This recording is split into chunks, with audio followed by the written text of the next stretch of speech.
Welcome. I'm Tony Arend, and I want to thank you for joining us for SFS Online and On Topic. This webinar series brings a significant group of distinguished faculty of the Walsh School of Foreign Service and alumni to talk about the current critical issues of our age. It is produced by the Georgetown University Alumni Association in collaboration with the Walsh School of Foreign Service. Now, today, I have a very special personal privilege to introduce a dear old friend of mine, a legend in the Walsh School of Foreign Service, Professor Charles E. Pirtle. Now, Professor Pirtle went to the Kent State University for his undergraduate and his master's degree. He did his PhD at the University of Pittsburgh. He spent some time in the United States Air Force working on intelligence, and he fell in love with maps, with political geography. So when we brought him to Georgetown in the early 1980s, he first came in as the director of the Bachelor of Science in Foreign Service program, and then became dean of faculty for many, many years and director of the Henry Kissinger program. But Professor Pirtle is most remembered for Map of the Modern World. Now, as he'll mention, he wasn't the first to teach that course, but he was the one that made that course his and that made it into the tradition it is in the Walsh School. So I'm going to turn it over to my dear friend, Professor Pirtle. He's going to talk for a little bit, and then I would ask that you present your questions in your control panel. And when Charlie has finished talking, I'm going to pitch a series of questions to him. So, ladies and gentlemen, my dear friend, the legend, the great Charles E. Pirtle. Charlie. Thank you, Tony, and welcome to all of my globe-trotting SFSers and a few members of my family for joining this retrospective on Map of the Modern World. Tony's introduction hasn't left me with a lot of time, but the time I do have, I will divide between making a few remarks about basically how Map of the Modern World came about, how it evolved, and what's happened in the 15 years since I retired from SFS Georgetown and taught Map of the Modern World for the last time. Yesterday was my 15th retirement anniversary, and a lot's happened in the world since I retired. But I was thinking about how best to begin talking about Map of the Modern World and to click a few buttons to get you thinking about both the agony and the ecstasy of being crammed like so many sardines into Rice Science 103 with the lights dimmed and the enforcers walking up and down, making sure that a bunch of immature freshmen close together with the lights out were paying attention. I had 13 50-minute sessions in the spring to teach you Map of the Modern World. So I'm going to begin by reading a short little blurb out of Newsweek's 2005 college edition. And on page 170, and by the way, this was a gift given to me by the parents of a former student of mine, former research assistant and longtime dear friend, Aaron Reebok, who I know is in the audience today. So welcome, Aaron. On page 70, they have a little box, and it's titled, all of you should identify with this, as Classes for Masochists. And after discussing a class on mechanics at Swarthmore and a class on constitutional interpretation at Princeton, it says the following. Professor Charles Pirtle at Georgetown School of Service seems to enjoy making life miserable in Map of the Modern World. That wasn't true. Doors are locked. The minute class starts, and students, aides patrol the aisles and make sure no one eats, drinks, or talks. Pirtle's class is mandatory, but why do students flock to others like it? Sometimes it's the challenge, sometimes it's a legendary teacher, and sometimes, apparently, the kids are just gluttons for punishment. Well, this was a degree requirement for you, but many of you fell within that latter category of being gluttons for punishment. You would tell me that you failed the placement exam on purpose just so you would take the course. It became a part of the rite of passage of all students in the School of Foreign Service. And remember that every semester, upwards to 150 Georgetown students outside of SFS took MAP, for which they got no credit whatsoever. But because their roommates were in the class, they figured they had to be gluttons for punishment also. And what did you have to know? For that, I will briefly read to you an excerpt from the Daily Pennsylvanian, which is the student newspaper of the University of Pennsylvania. This was written by a student in April of 2005, titled The Geography You Don't Know. And the student, whom I never met or don't know, said it would be a good idea for Penn to start offering a course in practical geography. It could be similar to a class offered at Georgetown called Map of the Modern World. Created and taught by Professor Charles Pirtle, the course extends well beyond simple geography and is a graduation requirement for all School of Foreign Service students. Just to pass, which was in italics, the final exam, and all of you will remember this, students have to know the location of all independent countries, colonies, dependencies, and territories, as well as identify their mother countries. In addition, they have to know the states of origin of all new countries from 1900 on, plus the location and background of each territorial, boundary, and ethno-national dispute or conflict, as well as civil wars discussed in lecture. Does that conjure up memories in your minds? So that sets the tone for a retrospective on Map of the Modern World. As Tony said, I did not create the course. It was created by the curriculum committee of the School of Foreign Service, and they did so to eradicate geographic ignorance, a first step in eradicating geographic ignorance from among the student body. You will recall on my inaugural lecture every semester, I would quote the former Secretary of Education, William Bennett, who said that as far as their knowledge of history and geography was concerned, the average American was as dumb as fungus. Well, I could tell you from experience, they haven't gotten much smarter since. And so that was the reason MAP was created. They wanted students to know the countries of the world. And it was created as the 4th credit hour of a course called Empire and Independence in the Modern World that was taught in the history department. That's why MAP was a 1 credit hour course attached to a 3 credit hour history course.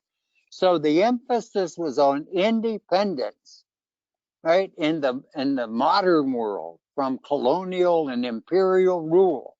So that set the tone. I was the third person to take over MAP. And I demanded eventually that I have a classroom of my own that met in the same place every night for all the students. They couldn't fit everyone who wanted to take the course into one session, so I had to teach it in two back to back, which was a real trial. I could not have ever taught that course without the help of my student assistants, my enforcers. Many I know are signed up for this retrospective. They maintained peace and order. They allowed me to teach Map of the Modern World when otherwise it would have been a free-for-all. I know what happened during my leave of absence for a year. The course was in disarray. So I can't thank my student assistants enough, especially those who over the years affectionately were known as Vanna, who would sit at the overhead projector and go through the transparencies with me as I had my back to the map against on the wall. And I must, in all sadness, note the passing in 2011 of two of my student assistants. In January of 2011, Faraz Naqvi passed from complications due to leukemia in his home city of Caracas, Pakistan, Karachi, Pakistan. And also in 2011, my dear student Carolyn Bannon passed away from the effects of breast cancer 4 years after giving birth to her son. Tragic loss, and I wanted to at least acknowledge them. So I couldn't have taught the course without them. I began teaching the course in 1986. There were 170 independent states in the world when I began teaching in 1986. 46 of those states had been independent in 1900, 20 of which were in the Americas. The other 26 were spread, two in Africa, Liberia and Ethiopia, and the rest in Europe and Asia. But only 46 of the current total of 170 states were independent. So I drew upon my strengths in political geography and physical and geography, and especially international law. I took a legal perspective in teaching Map of the Modern World because states are persons of international law. Their creation is governed by law. Their dissolution is governed by law. Their partition and separation is governed by law. They are creatures of law, and they must meet certain criteria in order to qualify for statehood. They must have a government. They must have a resident, permanent population. They can't be empty throughout part of the year with a nomadic population. They have to have a defined territory, and they have to have the capacity to enter into relations with other states, which we normally define as sovereignty.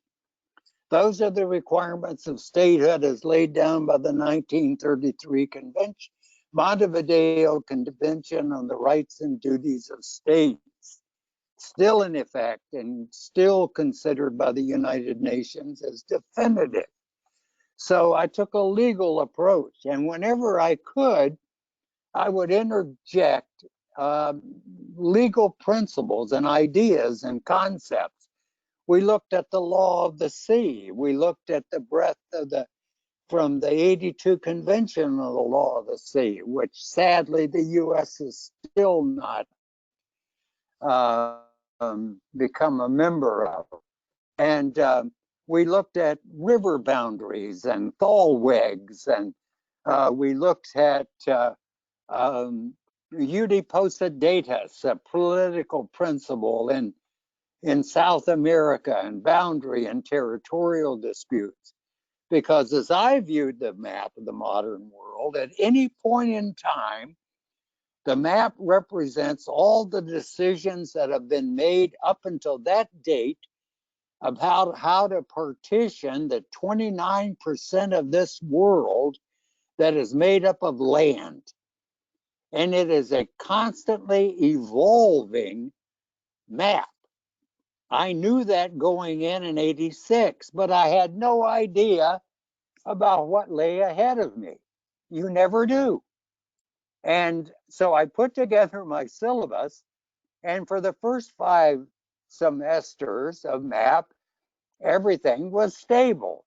But as I told Professor Arend last night, quoting Monty Python, just as no one expects the Spanish Inquisition, no one expected what was going to happen in 1990 and 1991.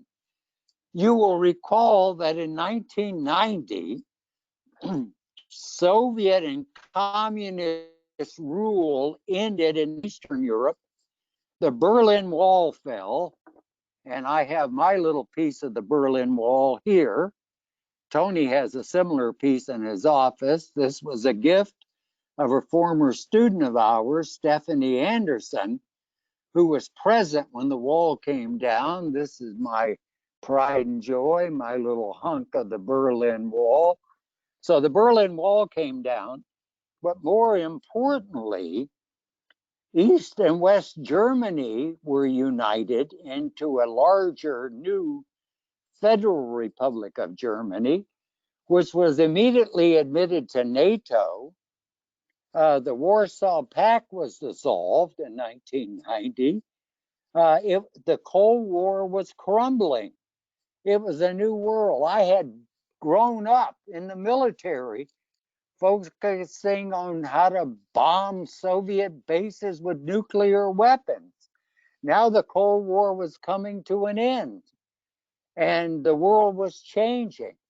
So with the unification of Germany, we lost one state. East Germany disappeared off the map. So we had 169 states. At the same time, North and South Yemen united. They became the current state of the former Yemen Arab Republic and the former British colony of Aden, united to create the present state of Yemen. So we lost another state. So that took it down to 168.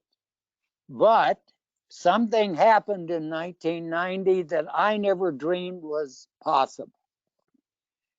The former German colony of Southwest Africa, which had been governed as a Class C mandate since the end of World War I by South Africa, named Namibia, Namibia became independent. And it became independent, I am convinced, primarily because of the unwavering dedication of a single individual, my friend and former and Georgetown colleague, Chester Arthur, what's his name? Crocker, a direct descendant of President Chester Arthur. Chester Arthur Crocker was Assistant Secretary of State for African Affairs under President Reagan. He stayed on in the Bush administration to continue his job. That was to eliminate 50,000 Cuban troops from Angola and to bring Namibia into independence. Now that was 1990.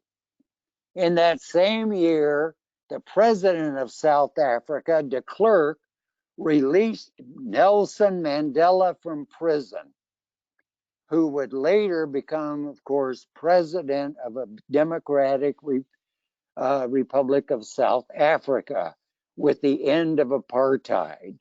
So Namibia pushed it back up to 169 states. Then 1990 came about. And in 1990, the Soviet Union and Yugoslavia imploded. 17 new states entered the international system in 1991. That was the second most number of states created in a single year. It missed by one, tying the number of states created in 1960, which was the year of Africa, when 18 African colonies gained their independence. So 17 states became independent in 1991. 14 new states out of the Soviet Union. Russia became the successor to the USSR, which had been created in 1922. The Soviet Union. It was already on the map, so it became the successor state to the USSR. The 14 Soviet Socialist republics were added. Yugoslavia broke apart into 6 pieces. 3 of those pieces declared themselves independent in 1991. Slovenia, Croatia, and Macedonia. Serbia and Montenegro would unify and proclaim their independence in 92 as the federal state of Yugoslavia, which was unacceptable to the European Union, the United States, and the United Nations. So although they declared their independence as a unified state, they weren't admitted for many years to the UN. Then, in the same year of 92, Bosnia-Herzegovina declared its independence, although it was in the midst of a civil war, which would not be resolved until the Dayton Accords that went into effect in 1995. And just like Namibia, Richard Holbrooke was the diplomat who more than anyone was responsible for negotiating the Dayton Accords. So Bosnia-Herzegovina became a federal republic with part of its territory controlled as the Republic of Srpska. The Croats got a little piece of it. The Bosnian Muslims got the majority. So 92, then 93 came around. And in 1993, we had another event take place that was truly unprecedented. Eritrea seceded from Ethiopia with the help of the government in Ethiopia, which the rebel force had ousted the communist regime of and granted independence to Eritrea. So Eritrea became independent in 1993.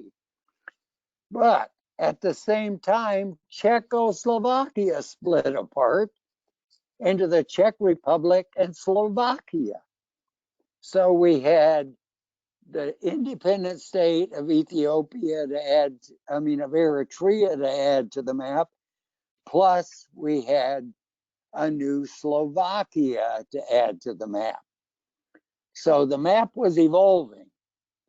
And according to the US Department of State, there are currently 195 independent states in the world. That's 25 more than there were when I began teaching Map of the Modern World in 1986. Now, I don't believe there are 195 independent states in the world, because I don't believe that the freely associated states of the Marshall Islands, Micronesia, and Palau are independent. That's why they're called freely associated states. That is a halfway house between being a pure dependency and being an independent state. But the US, remember, the Cold War was over. The US, which negotiated these compacts, just as the free association, just as the Soviet Union was dissolving, and President Bush proclaimed the beginning of a new world order. These new compacts, the United States proclaimed these states to be sovereign and got them admitted to the United Nations. Palau was the last one to agree to the compact. It was admitted later. So I don't believe that they're truly independent states. The Cook Islands and Niue are also freely associated states of New Zealand. And as I said in MAP, they are far closer to being independent than are these freely associated states of the United States. As I said in MAP, you may recall, if the Cook Islands or Niue called up and said, we would like to be independent, they would say, good deal, old chap. They would have a little ceremony the next day. They would have a tea ceremony. They would run the national flag up and proclaim them independent. Not so the freely associated states of the UN, of the United States. They have to have a plebiscite. They would lose their economic aid. They have military agreements that would continue to last. If you read the Compact of Free Association, there's no way you would come away believing that these were truly independent states. So anyhow, I believe there are 193. But the U.S. Department of State, you can get the list online, says that there are 195. So that's how many existed at the time that I retired from the School of Foreign Service. So what's happened in the just a few minutes, let me conclude by saying, what's happened to the world since I retired? I've got allergies, so I'm getting a little hoarse here. Also, I haven't lectured like this in 15 years, so it's working on my throat. Since I retired, 3 new states have entered the international system. In 2006, Montenegro separated from Serbia. And for the 3rd time in its history, Montenegro is an independent state. In 1900, there was the independent Kingdom of Montenegro. It became part of Yugoslavia after World War I, when remnants of the Austro-Hungarian Empire and the Ottoman Empire were combined to create this entity of the Southern Slavic peoples of Yugoslavia. Then when Yugoslavia broke apart in 1991, for a period of a year, Montenegro was standing out there with the other 5 republics. There were 6 altogether, until it joined with Montenegro in 1992. I mean, with Serbia in 1992. And then in 2006, it became independent again. Then in 2008, Kosovo became an independent state. Disputed, however, by Serbia, which doesn't recognize its independence. Russia doesn't recognize its independence. And in fact, in 2008, when Kosovo was created mainly by bombing Serbia into submission by US and NATO forces. When Kosovo became independent, the Soviet Union proclaimed the independence of South Ossetia and Abkhazia in Georgia, which Tony did a post on in his international law blog. I would urge you to read it because he says very nice things about my prediction in that post. I went back and read it. No one recognized the independence of those states. I believe the United States was on the wrong side of international law then. I believe this was unlawful humanitarian, quote unquote, intervention. I believe that if Kosovo was deserving of independence, so was Vojvodina, the Hungarian autonomous enclave within Serbia. And remember what I told you in class about Hungary. Hungary is the only country in the world completely surrounded by Hungarians. And the way it was created, it left a lot of Hungarians. And remember, they're all buried with Hungarian soil. And I had this vision of Hungary being filled with these cranes digging up the earth to fill these bottles so external Hungarians could be buried with Hungarian soil. So I thought that Hungary might be filled with these craters all over the place. I'm going to have to visit to see what Hungary actually looks like, where they're getting all the soil. But anyhow, Kosovo was created. 2011, South Sudan became the newest state created. With the creation of those three states, that increased the number of landlocked states in the world to 45. When Kosovo became independent, it's a landlocked state. So is South Sudan. And when Montenegro became independent, it made Serbia a landlocked state. It no longer fronts on the Adriatic, which it did when it controlled Kosovo. There have been other changes, which I don't have time to go into.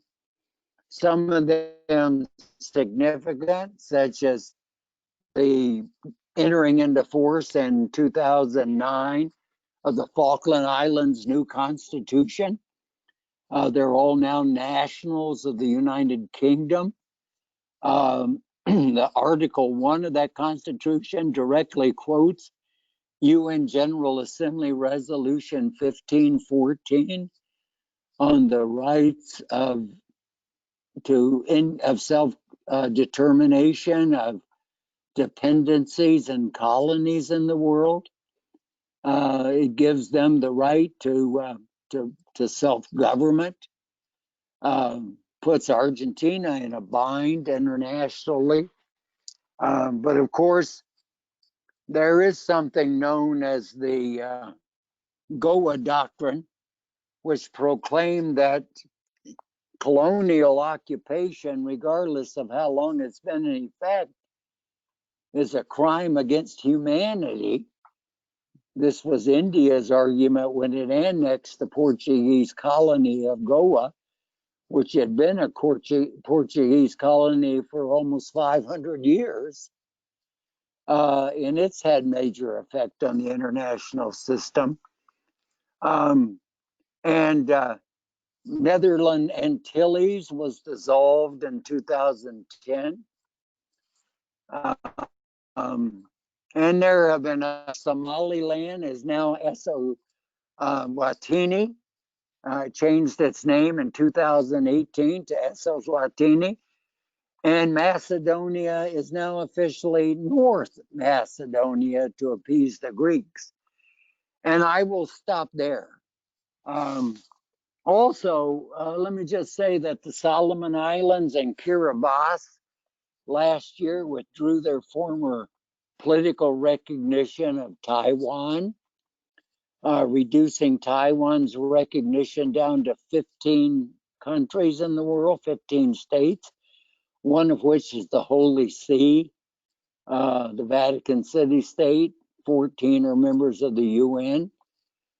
China's been able to chip away 5 recognitions since 2016. And I hope all of you noticed the recent boundary dispute between India and China and the Goldwyn Valley along the line of actual control. And also, it's interesting to note, and this is where I will close, that in 2012, the independent state of Samoa and the New Zealand dependency of Tokelau shifted the international date line to the east of them so that they would be closer in time to their major trading partners, Australia and New Zealand. Prior to the shift, they were 23 hours behind Australia and New Zealand. When they shifted the international date line, which Kiribati had also done in 2009, they were an hour ahead in time of New Zealand and Australia. And Samoa did this exactly 119 years after moving to the east of the line, because the US was its major trade partner at that time. So let me stop there. Tony, you have questions? Yeah, Charlie, that was as always, a tour de force. And people are saying in the chat they're having flashbacks. Mike Bobber said he was having a flashback many years ago. And I just need to observe, I didn't even know you could move the international date line. I always thought that was like moving the equators. So that's something it can be moved. In fact, because they can't physically move, right. the first state to do was Kiribati, because when it became independent, the international date line ran directly through the center of the islands. It would have been 2 different days in Kiribati. So they shifted the international date line to the east so that they would all be to the west of the international date line, closer to Australia and New Zealand in time. And that's important because of tourism. If you're 23 hours ahead, that means when it's Sunday in your country, it's Monday back in Australia and New Zealand. And now by being in that same side of the international date line, it's great for tourism. There's only an hour travel distance between Australia and New Zealand, where most of their tourists come from. And they're also their major trading partners. So yes, you can shift it. That makes, well, I learned it makes sense. Time zones can be shifted. Maybe many in the class will recall that as you go from west to east, the time decreases by an hour, 15 degrees of longitude until you get to the prime meridian. But the British wanted to separate the Falklands so much from the Argentines that they put the Falklands in the same time zone as Chile. So if you look at the map of time zones, Chile's time zone bends around the southern tip of Argentina and goes over and includes the Falklands/Malvinas Islands. So it's in a different time zone even than Argentina is.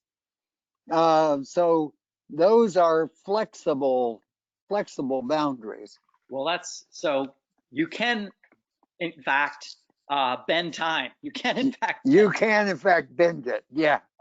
Yeah, So and what they did in Samoa and Tokelau is at midnight on the 29th of December, they all went to bed, and they awoke the next morning. It was the 31st of December. They totally skipped the 30th. And then on January 1st, they were in the new time zone. that's wild. That's wild. Well, a question you raised something, and so Senator Marco Lias, uh, former student of Bill Okay. Wallace, who's now a member of the Senate of Washington, as a matter of fact, is running for lieutenant governor. Senator Marco Lias asks, what do you think about this most recent conflict between China and India? Any assessment of that? Well, fortunately, there were no shots fired. It was literally what happens when you take arms out of the equation. They fought each other with handmade weapons, with fists. Most of them were not rugged, steep terrain. They were 20 Indian soldiers killed, most of them by being knocked off the side of the mountain into an ice freezing stream. It is part of an ongoing dispute. Both sides take it extremely seriously. Both accuse each other of violating the actual line of control, which separates Ladakh under Indian control, which is part of the Indian controlled Kashmir. And it separates that from Cochin, China, the Cochin area, which is under Chinese rule, but claimed by India. And those boundaries were never clearly delimited or demarcated. It's potentially serious. Right now, it's more of the comic opera variety. We don't know how many casualties the Chinese suffered. They refused to release the numbers. The estimates are as high as 30 killed, but no one knows for sure. So there was the loss of maybe 100 or more lives. It was serious in that respect, but it's serious more in the broader geopolitical context of the dispute over an unresolved boundary, claims to territory. Both consider it strategic in a remote region of both of their countries, both nuclear armed. They haven't fought a war for a long time, since the 60s, when Nehru was prime minister. In fact, it was Nehru that coined the term cartographic aggression to apply to China's showing Indian territory as official Chinese territory on their state-issued maps. So the event itself is almost comical, but its geopolitical implications are serious over the long term. They're negotiating. They haven't been able to resolve this dispute yet. And I misspoke and said it's the region that's controlled by China is the Aksai-Chin region, not Cochin, China. That's the old Vietnam. It's the Aksai-Chin region under Chinese control, but claimed by India. And it's a different situation militarily. It's a difficult place for China to move troops into logistically. It's controlled by agreement. Armaments are not permitted. We'll see whether the future, they're successful in negotiating the agreement or not. Great. Thank you. And thank you, Marco, for the question. I've been told that we can go, normally we go till for 45 minutes. I've been told we have some more time. And we have a lot Okay. of questions. So if people, Okay, fire away. yeah, so Bunny Smith, you remember Bunny Smith, Yeah, class of '06. She asks what your favorite or most exciting year of teaching math was. The year of the most exciting. Um, well, I would have to say the first and the last. Um, I taught. It was always an extra course for me. I taught political geography and geopolitics and my other courses at the same, during the regular semester. And so I never, as you, I always got excited about the lecture I was going to give. And we still get nervous no matter how long we teach. But I think the first year was exciting because I was creating something new. And let me say, in all honesty, it was an absolute disaster. First of all, the students were in revolt. The two previous professors hadn't done an outstanding job. In my estimation, I won't use their names, but we didn't have a permanent classroom, and only SFS students could register. We were nomadic. Sometimes we met in the ICC auditorium. Sometimes we met in Gaston Hall. Sometimes we met in one of the formal student residence lounges. We even met once in the medical school lecture hall. I got there early as they were rolling a cadaver off the stage, and half the time we would get up to Gaston Hall only to find the doors locked, unable to find any security police to unlock them, and have to cancel class. And one time, and we were always preempted by the provost who owns the auditorium. And one time, if another event was he wanted to schedule, that's his right to do that. And but one time the power went out in the auditorium, and you can imagine 300 students crawling on their hands and knees up the aisles to get up through the back doors to find lights. And I was afraid that some of them were going to be seriously hurt.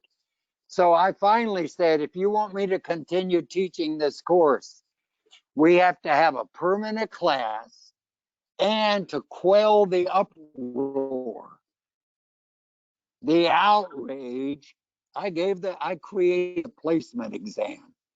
That's how it came to being. And the first year the placement exam was given, 5 students placed out of the course. 3 of them subsequently took the course before they graduated, even though they'd placed out. And it wasn't much better year after year, and eventually it became a joke. And I would use the results of that exam to kind of launch the course each semester. But a lot of times I was hyped. One semester, my TAs had to begin the first class, because I was stuck in Fiji trying to get home back to the US from Fiji. And so I was all hyped up, having spent a few weeks in the South Pacific. In '88, Chris Joyner, the late great Chris Joyner, and I toured the Falkland Islands. We were there. We almost started a war. At least I did. I was invited to lecture at the Royal Naval Academy, and this is when the Falklands had a 200-mile security zone around it, and the Argentines were saying, the Navy, that they were protesting the dispute. And I said, you know, in international law, protests only take you so far, verbal. I said, you got to challenge the claim. And I said, you need to send your warships into that security zone. And well, the next day they came knocking on the hotel door wanting to know if I would write up my remarks so they could use them as official naval policy. And my wife said, absolutely not. You're going to start a war. And we got out of Argentina. And that's, and so, you know, I came back with lots of stories and picking up the little leaflets off of the square there in Buenos Aires. You know, Bastas Lomentos, you know, claiming, you know, Argentina is ours, and, you know, the time for tears, and, you know, it's, you know, and everywhere in Argentina, the heroes of the Malvinas War, and there in the Falklands is a monument to the heroes of the Falklands War, and it lists all the ships that participated, including the Queen Elizabeth II, which was outfitted as a troop carrier for that war. Significant loss of life. So I'd say the most exciting years were the first and the last. I'll never forget the last. I'll never forget the applause, the tribute. It was bittersweet, and the party that the students gave me in the ICC auditorium, sending me away. I still have all of the posters. They're all framed on the stairway down to my study here, signed by students. Those were the real highlights. Those were the ones I loved the most. Charlie, and I remember that year so well. I remember how you were honored at the Tropaya exercises that year in particular. You and Chris, and right on my wall over here is the map of the world you gave me, because of my introduction to the students to international law. I moved up here with the atlas that says he holds the whole world in his hands, that was given to me. I remember that like it was yesterday. I do and too. When you retire, those are the memories that sustain you. I'm, you know, approaching 80 years old, and you know, we look for the, you know, those memories are great. I love teaching Map the Modern World. It was fresh to me every year, even though I covered the same material, but there was always something different, new quirks. And I would throw in the geopolitical as well as just the political. And, you know, when China proclaimed all of the South China Sea as having no territorial waters in it, and said the U.S. was just a passerby, and claimed all of the islands within the South China Sea as belonging to China. This, you know, I would cover those kinds of events, the geopolitical as well as the legal, and you know, the physical, and it was, you know, it was a great opportunity for me, and it was unlike anything else I taught. I'm proud of what the course became. Charlie, you are such a great friend, and you were an amazing faculty member and legend at Georgetown. We are out of time. Let me give you this opportunity to offer a few final words of wisdom, not final in the final sense, but final words of wisdom for this webinar to those people that are out there. Well, I would say, first of all, those of you who are in touch with me by Facebook and other means, you make me proud every day of the year by your accomplishments. You have gone on to do great things in the Foreign Service, and as legislatures, as judges, as lawyers. And I would encourage you, and many of you, and by the way, I bring the class greetings from one of my former students, Parag Khanna, who couldn't join us today because he's in an airplane flying back to Singapore at this time, and working on his 7th book. It's students like Parag and all of my Foreign Service officers who labor and around the world and who have made me look like a mossback. And I would encourage you to keep studying this world. It is an amazing, fascinating, evolving, never constant. Those who claim, for instance, that boundaries no longer matter in the world because of globalization miss the point that boundaries always have served very limited purposes as the limiters of territorial sovereignty, nothing more, nothing less, and governments can decide to make them invisible or to build walls up around them. So they can serve whatever function the governments choose. Globalization is an overlay of the map of the modern world, one of many. It's medieval in many ways, and study its many mutations and transformations from the city-states of Doha and Singapore and the vibrant changes. On a sad note, we've tragically lost the promise that was Hong Kong. Hong Kong was admitted to China under international agreement, which has been now stepped on and discarded, and the freedoms and democracy, all of the things that made Hong Kong so great economically, we've lost. So that's a sad note, but I encourage all of you to basically keep on being what you have been. You make me proud by your accomplishments. I know they make Professor Arend proud when he sees what you've accomplished. We keep in touch, even though we haven't seen each other for a long time. We both, my hair is thinner and lighter, and his is grayer a little bit. But it was a wonderful ride. I enjoyed the years teaching map. I love my students. And I wish all of you well, bon voyage, enjoy this wonderful world that we inhabit.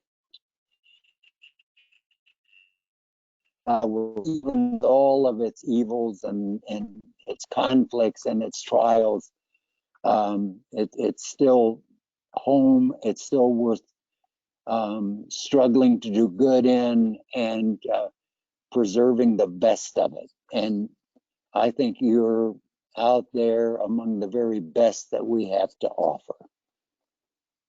Charlie. Ciao, adieu, masalama, sayonara, anyihi, kasipsho. Charlie, thank you so much. And I want to thank everybody for participating. Special Yes. shout out to Kelly Young of the Alumni Association.